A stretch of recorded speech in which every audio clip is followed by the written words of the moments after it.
Bienvenidos a la clase de programar. No. Anyway, so how do I take an input from a user? Joanna.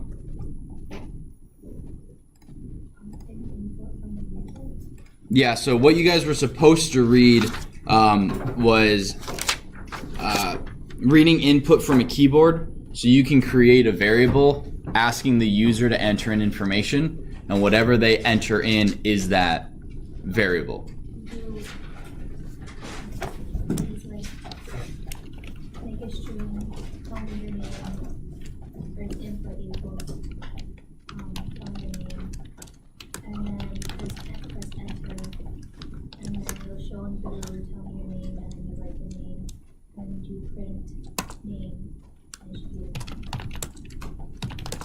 Exactly.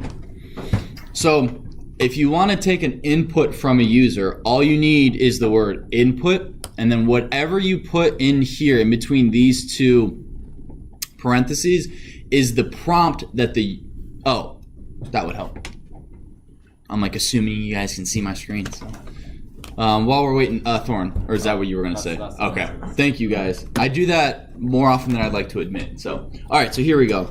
So if I want to take input from a user, I create my variable just like I always do, equals, and I want this to be equal to the input. Do you guys see how input changes color?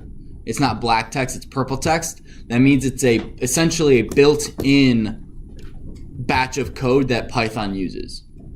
And we'll get more into why that is and all that when we cover functions. But for now, just know this is built-in code that Python executes for you automatically. So instead of having to write the code that takes in their input and does all this stuff, you type in the word input and it runs that code automatically. And then whatever is in the parentheses is displayed as the prompt to the user. What I always do is I tend to have a space after the prompt at the very end, because if I don't have that, this is what it looks like, and I just think it looks kind of lame. Like that space is a little easier for me to read, and it looks a little neater, so I always do that. I can, if I don't want to put anything in here, I don't have to.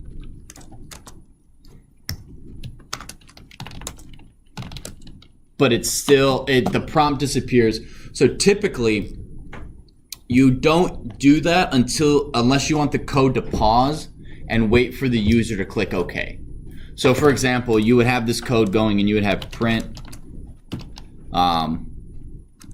please hit enter to continue the program.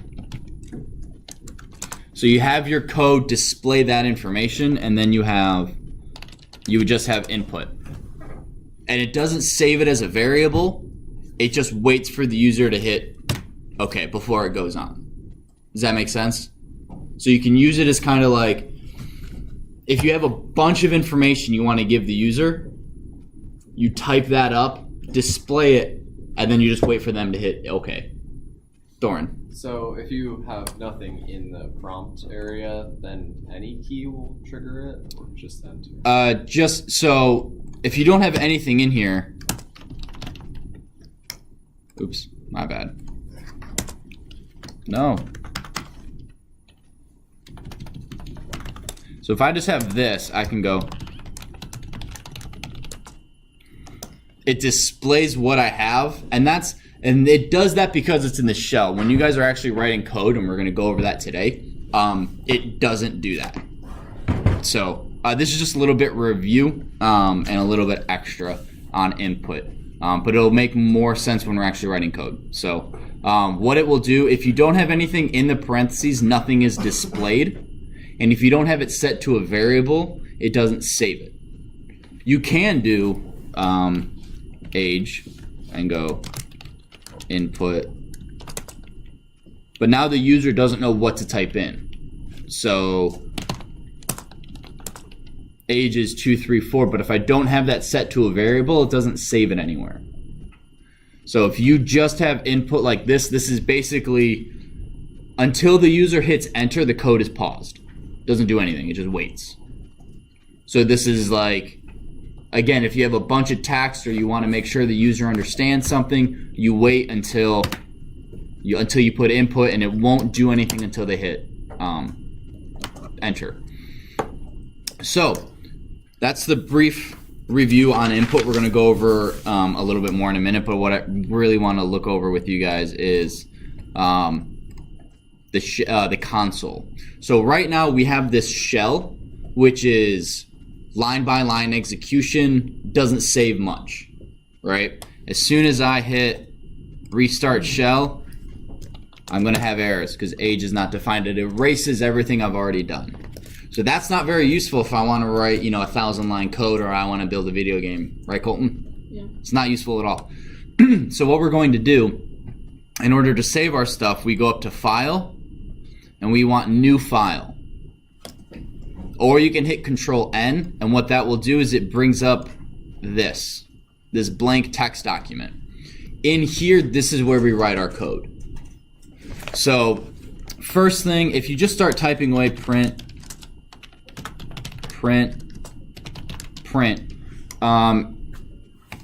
what we wanted to, okay, so we'll go 1, 2, 3.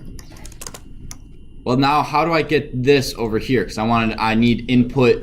I need what? Basically, just wondering how to get the blank. Oh, console. Hit Control-N. When you have your shell open, if you just hit Control-N, it automatically opens it up for you. So that's this. So I want this information right here to happen in this shell. I want to run this program is what it's called. So what we're going to do is if you go up to run and run module, it'll run it, or you can click F5 on your keyboard. Now with your guys' surfaces, if you hit F5, it may not work. You need your function key to be pressed and the light to be on in order for it to work. Your function key, I think, is on the right side of your keyboard. Yeah. So if you hit function and the light is on, then when you hit F5, it'll run it. What it will do is it will also say, it has to be saved before you can run it. So this is very, very good because if you're working on a long project and you forgot, and it means every time you run it, it saves your code. I've had a couple kids, I still don't know how it happens, but they say their code disappears. I'm like, well, if you run it, every time you run it, it saves. So you have to either, the file must be corrupted, which is very rare, or it got deleted on purpose or on accident. I don't judge, I don't assume, I just go, well, you just got to fix it. Or you have to redo all your work. Like, I'll do my best to try to find the file for you, and I've done it before, but always save it. And always be making sure your stuff's backed up to Google Drive or OneDrive, because if your Surface explodes or catches on fire, if it's not saved to an online backup, you lose all your data. So if you guys need help with that, stop by the IT office. Mr. Vishnoff or I will happily be able to help you. So then you click source must be saved. Is it okay to save? I'm going to click yes. And then it's going to ask where you want to save it. I'm saving mine to the student resources intro to Spring. So this is input and console. So now that I've saved it there, you guys now all have access to everything I type. You can't edit it, but you can download it. So if you miss a day, or if on Thursday you're going, Mr. Schulter, what did he say about inputs or whatever, you can come back and watch this video that I'll post on YouTube. The link is on the bulletin board on campus. At least it should be. I'm like 99% sure, unless I forgot to make it live. But you guys also can download the Python script that I'm writing. So if you remember, I know it's on the board. I know he typed it up. Let me look at it. You have access to this as soon as class is over. All right, so this is our code. Print 1, 2, 3, and it prints 1, 2, 3. I'll run it again. It's going to ask, because I haven't made any changes, it doesn't ask to save. So do you guys all have your console up and you're just following along? Okay. So what I was saying about input is I can go, I actually don't need to add 4, but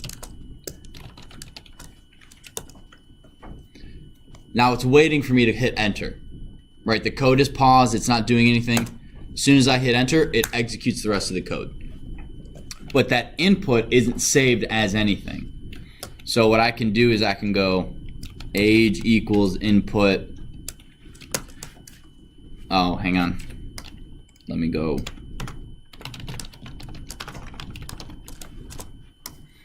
So 45, 46, then it prints 46.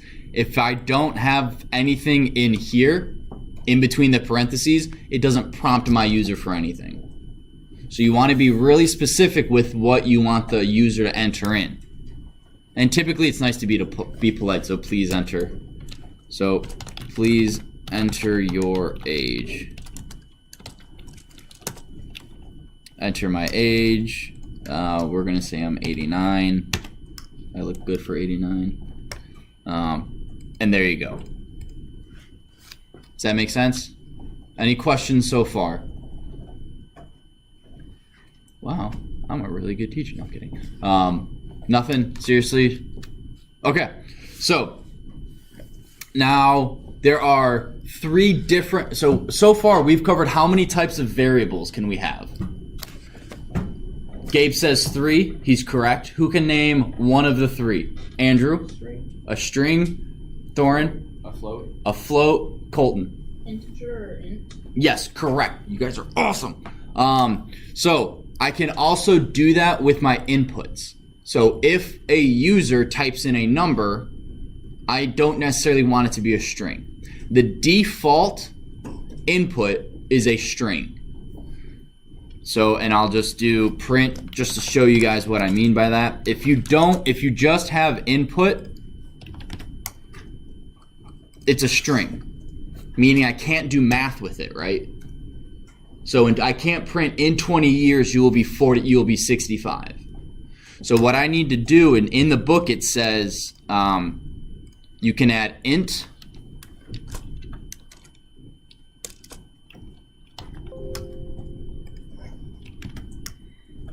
and now that it's an actual number, integer, or float. Was that my computer that just made that ding noise? That was mine. Oh, okay. I thought I was losing my mind. Now that it's an integer or float, I can add and do stuff with it. Okay?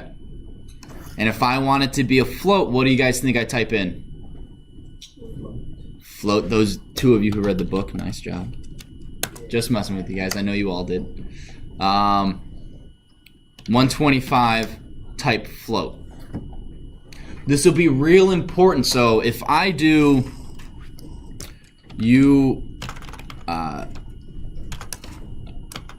in 20 years you will be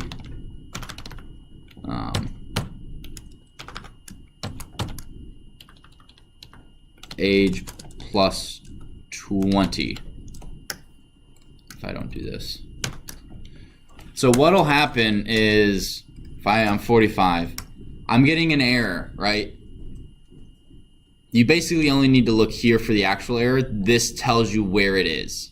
So this is the quote unquote line where the error is. It also tells you right here in which line it is. So I'm gonna look in line 6. And do you guys see this little LN right here at the bottom of the screen? That tells me what line it is. So that's line 1, line 2, line 3, line 4, line 5, and line 6. My error is in line 6. Okay, that's the actual error, or the line it is, and can only concatenate string, not int to string. Well, I know this is an integer, right? Because it's a number, and it's not what? It's not what color? Green. Green. What does that mean? Hey, rhyme. If anything is in green, what is it? A string. It's a string, and I can't add a number to a string, right? I can't take a word and go, I'm going to add 20 to that word. Because that doesn't make sense. I can take a word and add another word to it, like cup and cake. I can add those together and get cupcake, right? But I can't add cup and 42. Because they're not compatible, right? So that Is that a question, Jason? No. So that's what that error is saying. Type error. It's saying we can't add, and this error is in that quick cheat sheet notebook, that common errors. That is also on campus. So if you guys are getting errors, make sure you check that out. So what this is saying is I can't add a string to the back of a number. So what we need to do is we need to make this an integer, and 20 years will be 65. Or it would also work with a float.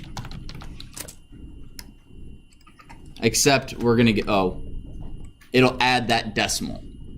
Which again, depending on your code, might be okay.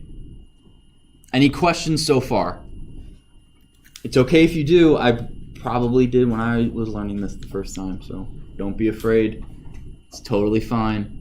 Yes, one question. Thorn. Wait, can you convert a float with a decimal to an integer and then just chop off the decimal and everything? Mm-hmm.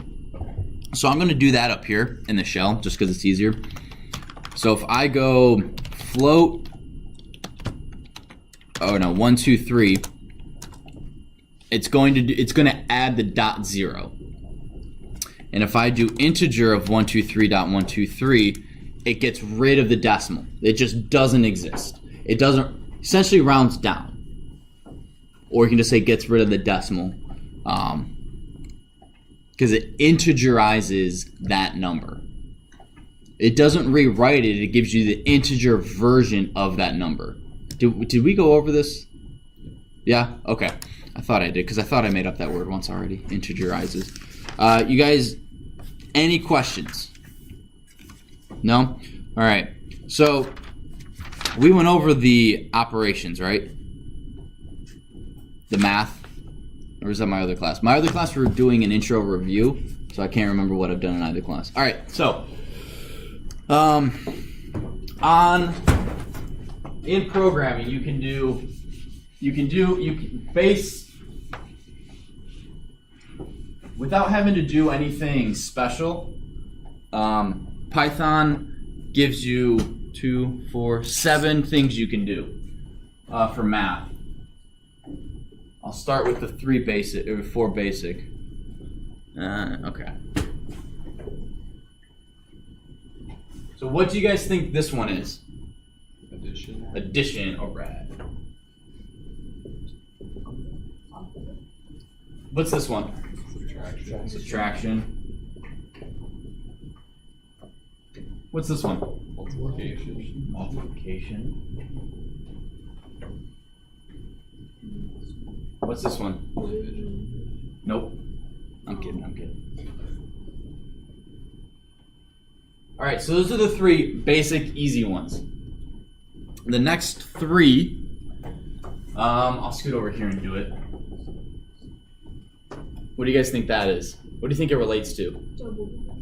Double division. That's close. It's something division. It's called integer division.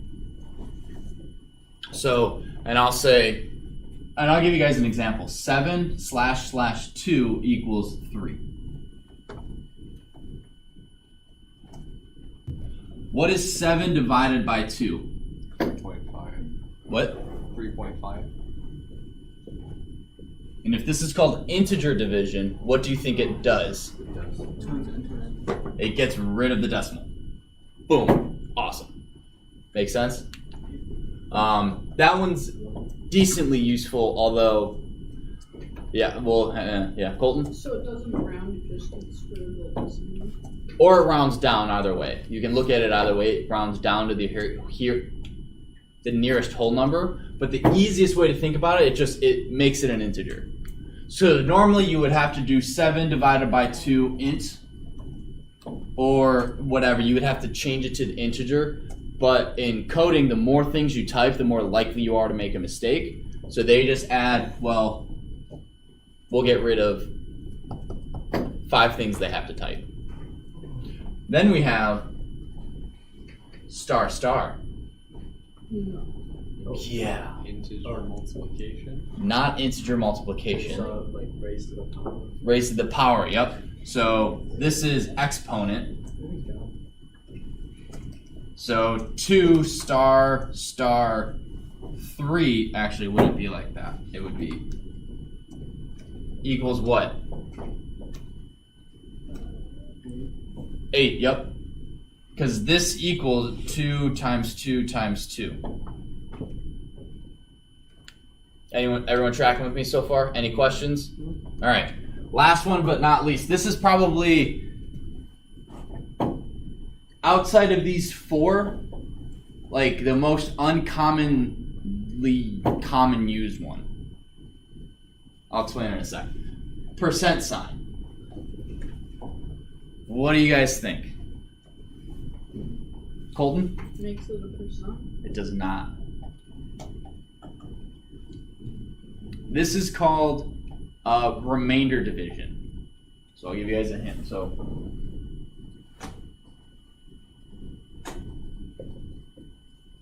remainder division. So let's go 7 divided by 2 equals 1.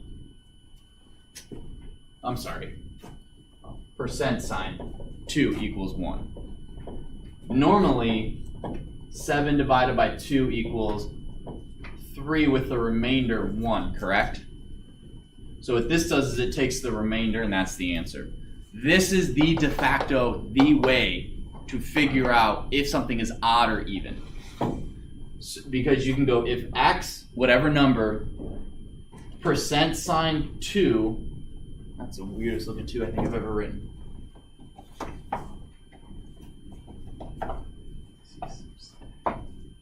There we go, that's a 2. Equals 0, then what does that mean?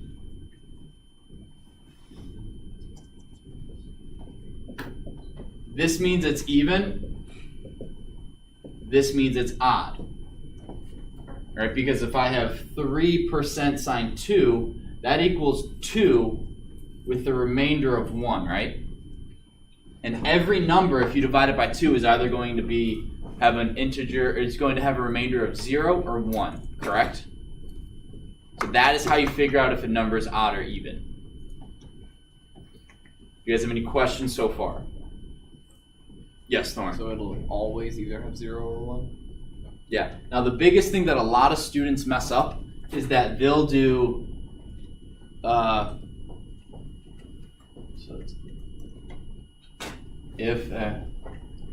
get over that later. I'll go over that later. But it's essentially there's a little mix up in this section, and their code it never actually registers as odd or even in their code. But that's when we get to if statements, and I'll go over that. Oh, I don't think you can see in the video. We'll go over that once we're doing if statements in a couple weeks. So, again, any questions so far? No? All right, what I want you guys to do is in your shell for the next, I don't know when we get out of here, so is this 5th hour? Let's see. We ended, class started at 45. Okay, so we got 15 minutes. What I want you guys to do is on your computer, write down 3 variables in the console that are inputs. One is a float, one is an integer, one is a string. So you could say, what's your name, how old are you, how much do you weigh? Right? Because your name is going to be a string, your age is going to be an integer, and your weight is going to be the float. Or you can make it up, I don't know. And I want you guys to do it and then check with the person sitting next to you. So Mason, check with Andrew. You just go to the person on your next, and you 3 just all enter 20 because you got one. We got an odd number out. So pause the recording.